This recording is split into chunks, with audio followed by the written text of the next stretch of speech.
இந்த முத்திரை திட்டங்களை வெற்றிகரமாக செயல்படுத்துகிற வேற எந்த மாநில அரசும் இந்தியாவில் நிச்சயமாக இருக்க முடியாது.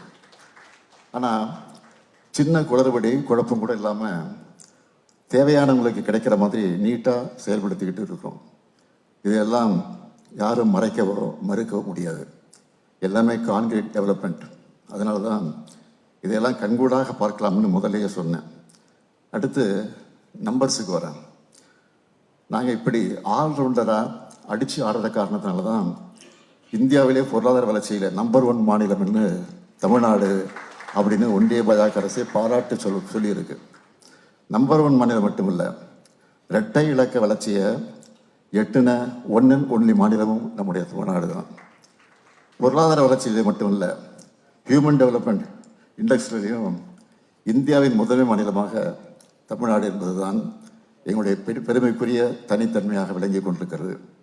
இந்தியா முழுக்க பாஜக ஆளுகிற மாநிலங்களில், அதாவது டபுள் இன்ஜின்னு அவங்க சொல்கிற டப்பா இன்ஜின் ஓடுற மாநிலங்களில் இப்படி ஒரு வளர்ச்சியை காட்டிட முடியுமா? முடியவே முடியாது. அவங்க பண்ணுறதெல்லாம் வன்முறை, வெறுப்பு பேச்சு, பிற்போக்குவாதம். இதுக்கு அப்படியே நேர்மாறான முற்போக்கு அரசு எங்கள் திராவிட மாடல் அரசு.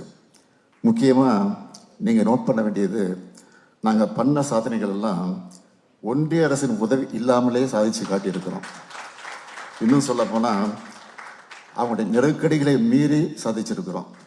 2021ஆம் ஆண்டிலேயே 10 ஆண்டுகளுக்கான விஷனோட தான் நான் வந்தேன். ஸ்டாலினின் 7 உறுதிமொழிகள்னு 2031 வரைக்குமான தொலைநோக்கு குறிக்கோள்களை சொல்லிட்டு தான் முதலமைச்சராக நான் பொறுப்பேற்றேன். நான் நினைச்சதை விட அதிக வேகத்தில் அதை நோக்கி பயணிச்சுட்டு இருக்கிறோம். அண்மையில் வெளியான மாநில பொருளாதார அறிக்கையை கூட அதைத்தான் சொல்லுது.